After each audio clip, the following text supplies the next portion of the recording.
તો માવઠું ગુજરાતનો રસ્તો ભૂલ્યું નથી। રાજ્યમાં 2 દિવસ બાદ કમોસમી વરસાદની આગાહી કરવામાં આવી છે। માવઠાને લઈને હવામાન વિભાગની આગાહી છે। 19 અને 20 એપ્રિલે વરસાદની આગાહી કરવામાં આવી છે। ખાસ કરીને સૌરાષ્ટ્ર મધ્ય ગુજરાતના વિસ્તારમાં વરસાદ પડી શકે છે। હળવાથી મધ્યમ વરસાદની આગાહી કરવામાં આવી છે। 4 દિવસ બાદ 2 થી 3 ડિગ્રી તાપમાન ઘટશે।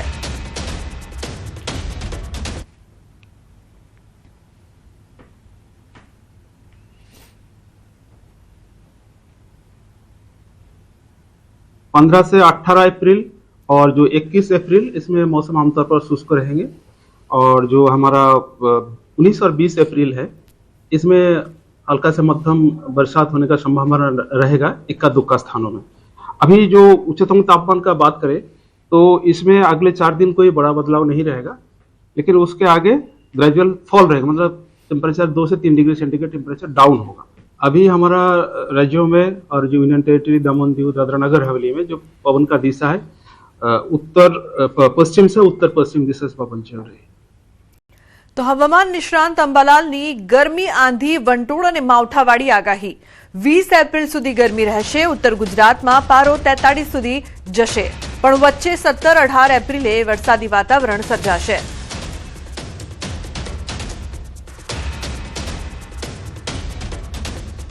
तारीख 20 सुधीमां लगभग गर्मी रहेવાની શક્યતા વધારે છે। ત્યારબાદ આખી ગરમી પડશે, પરંતુ હમણાં આગામી લગભગ 17 થી 18 તારીખ આસપાસ વાદળો આવવાની શક્યતા રહે છે અને ઉત્તર ગુજરાતના ભાગોમાં હમણાં મહત્તમ તાપમાન 41-42 ડિગ્રી સેલ્સિયસ જેવું રહેવાની શક્યતા રહે।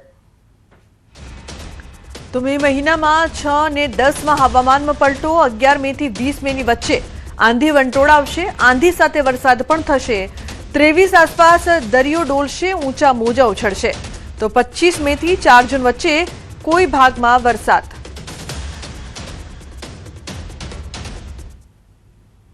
મે માસમાં તારીખ 6 થી 10 માં પ્રી મોન્સૂન એક્ટિવિટીના કારણે હવામાનમાં પલટો આવવાની શક્યતા રહેશે।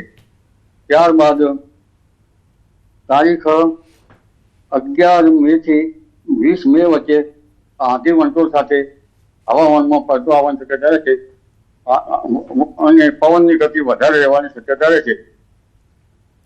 તો સ્થાનિક સ્વરાજની ચૂંટણીના પ્રચાર દરમિયાન ભાજપના નેતા ભૂષણ ભટ્ટનું નિવેદન। તેમણે કહ્યું કે ખાડિયાને પાકિસ્તાન નહીં થવા દઉં। દાઉદ ઇબ્રાહીમ તથા આઈએસઆઈ સાથે કોંગ્રેસના ઉમેદવાર સંકળાયેલા છે, જે અહીં ચૂંટણી લડવા આવે છે। તો આ નિવેદન આપવામાં આવ્યું છે, જે કહી શકાય કે ચૂંટણી લડવા માટે આવે છે તે દાઉદ સાથે જોડાયેલા છે તેવું તેમણે નિવેદન આપ્યું છે। દાઉદ ઇબ્રાહીમ તથા આઈએસઆઈ સાથે કોંગ્રેસના ઉમેદવાર સંકળાયેલા છે તેવું નિવેદન આપવામાં આવ્યું છે, જે બાદ રાજકારણ ગરમાવે તેવી સંભાવના છે। સ્થાનિક સ્વરાજની ચૂંટણીના પ્રચાર દરમિયાન ભાજપના નેતા ભૂષણ ભટ્ટે આ નિવેદન આપ્યું છે। આ પહેલા પણ તેઓ આ નિવેદન આપી ચૂક્યા છે। તેમણે કહ્યું કે ખાડિયાને પાકિસ્તાન નહીં થવા દઉં। દાઉદ ઇબ્રાહીમ તથા આઈએસઆઈ સાથે કોંગ્રેસના ઉમેદવારો સંકળાયેલા છે, જે અહીં ચૂંટણી લડવા માટે આવે છે તેવી વાત તેમણે કહી છે। આ નિવેદન બાદ રાજકારણ ગરમાએ તેવી સંભાવના જોવા મળી રહી છે। તો ભાજપ નેતા ભૂષણ ભટ્ટનું નિવેદન સામે આવ્યું। આવો સાંભળીએ કે શું કહ્યું ભૂષણ ભટ્ટે। ખાડિયાને પાકિસ્તાન નહીં થવા એ રસૂલ પાર્ટી કોણ, કોનો સાગરી, કોના ઈશારે કામ કરે? અને આજે પણ 1991-92 થી જેલ તોડીને પેરોલ ઉપર દાઉદ ઇબ્રાહીમ સાથે આઈએસઆઈ સંસ્થા સાથે સંકળાયેલ રસૂલ પાર્ટી ના પરિવારના સદસ્યો એ અહીંયા ચૂંટણી લડવા આવે। મેં એવું કીધું તો જે પ્રકારથી આ નિવેદન આપવામાં આવ્યું છે ભૂષણ ભટ્ટ દ્વારા, જે પ્રકારથી ચૂંટણીના પ્રચાર માટે તેઓ આવ્યા હતા। સ્થાનિક સ્વરાજની ચૂંટણી ચાલી રહી છે, ત્યારે તેમના આ નિવેદન બાદ હવે રાજકારણ ગરમાએ તેવી પૂરેપૂરી સંભાવના છે। ચૂંટણીના પ્રચારમાં ભાજપના નેતા ભૂષણ ભટ્ટે નિવેદન આપ્યું અને તેમણે એવું કહ્યું કે ખાડિયાને પાકિસ્તાન નહીં થવા દઉં। સાથે એ પણ ઉમેર્યું કે દાઉદ ઇબ્રાહીમ તથા આઈએસઆઈ સાથે કોંગ્રેસના ઉમેદવારો સંકળાયેલા છે, જે અહીં ચૂંટણી લડવા માટે આવે છે। હવે આ નિવેદન બાદ કોંગ્રેસ દ્વારા પણ જે આરોપ પ્રત્યારોપ છે તેનો દોર અને રાજકારણ ગરમાવાની પૂરેપૂરી શક્યતા છે। આ નિવેદન બાદ રાજકારણ ગરમાવે તેવી સંભાવના જોવા મળી રહી છે। જે કોંગ્રેસના ઉમેદવાર ચૂંટણી લડવા માટે આ વિસ્તારમાં આવ્યા છે અથવા આવે છે તે દાઉદ અથવા આઈએસઆઈ સાથે સંકળાયેલા છે તેવું તેમણે કહ્યું છે। ઉલ્લેખનીય છે કે આ પહેલા પણ ભૂષણ ભટ્ટ આ નિવેદન આપી ચૂક્યા છે। તો ભૂષણ ભટ્ટ પોતે ફોન લાઈન પર જોડાયા છે, તેમની સાથે ચર્ચા કરીએ। ભૂષણજી, આપે જે નિવેદન આપ્યું છે કે કોંગ્રેસના ઉમેદવાર દાઉદ ઇબ્રાહીમ અને આઈએસઆઈ સાથે સંકળાયેલા છે, શું કહેશો આ તમારા નિવેદન પર? વિવાદાસ્પદ નિવેદન નહીં, આખું સાંભળ્યું જ નથી। મેં એવું કીધું છે જી જી જે આ ખાડિયા હા જી ભૂષણજી, સાંભળી રહી છું। ભૂષણજી, આપને મારો અવાજ આવે છે? ભૂષણજી, આપ મારો અવાજ સાંભળી શકો છો? આપની સ્પષ્ટતા જણાવશો। હા, મેં મારી પ્રચારની સભામાં કીધું હતું કોંગ્રેસ પાર્ટી જે રીતે ચૂંટણી લડવા આવી છે, અમદાવાદ શહેર અને ગુજરાતમાં 80 થી 90ના દશકાને યાદ કરીને કોંગ્રેસ પાર્ટી જે લતીફ સામ્રાજ્ય હતું, લતીફની ગેંગ હતા, એના સાગરીત રસુલ પાર્ટી અને શરીફ ખાન જી જી ભૂષણજી જી આપની વાત પૂરી કરશો। જી જી જીમખાના હોય સાગરીત તરીકે એ દાઉદ વોન્ટેડ આરોપી જતા રહ્યા છે। એમના કૌટુંબિકભાઈ છે। ખાડિયા વિસ્તાર કે કોટ વિસ્તારને ફરીથી 80 થી 90ના દાયકામાં આપણે લઈ જવા માંગતા નથી, બરાબર છે? આ વિષયની વાત કરી હતી અને લોકોને એ 80 થી 90નો દાયકો એ લોકોએ ક્યાંક જોયો છે ને ક્યાંક છે કે ગુજરાતની પરિસ્થિતિ શું હતી। કોંગ્રેસ પાર્ટીની મનસુબા લતીફ જેવા લોકોને એ આ શહેરનું સામ્રાજ્ય ઉપર જમાવીને બેઠેલા, પોતે ચલાવે, પોલીસ પોતે, રસોટી જેવા શાર્પ શૂટર એ પણ આ એની સામેલ હતા અને આજે એ સામેલ હતા। રસુલ પાર્ટી ભાગી ગયા, કોંગ્રેસ પાર્ટી આવ્યા છે, એ પણ એના કૌટુંબિક ભાઈ છે, એ પોતે સંકળાયેલા છે એવી વાત નથી કરી।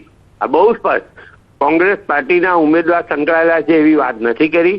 એમના ભાઈ એક કૌટુંબિક ભાઈ એ લતીફ પાર્ટી સાથે લતીફ જોડે સંકળાયેલા હતા અને એટલા 32 વર્ષથી એ વોન્ટેડ છે અને આજે પણ એમના કોર્ટમાં આ કેસો એ પેન્ડિંગ છે।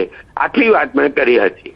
ભૂષણ ભટ્ટજી, આપે એવું કહ્યું કે ખાડિયાને પાકિસ્તાન નથી બનાવવા માંગતા, ભાજપનું શાસન છે, અમદાવાદ સુરક્ષિત છે, પછી ખાડિયા પાકિસ્તાન બને, આ નિવેદન પાછળ આપનું તાત્પર્ય શું? કઈ રીતે કહી શકીએ કે ખાડિયા પાકિસ્તાન બને છે? શું લાગી રહ્યું છે આપને? આવું કેમ લાગી રહ્યું છે કે ખાડિયા વિસ્તાર પાકિસ્તાન બની રહ્યું છે?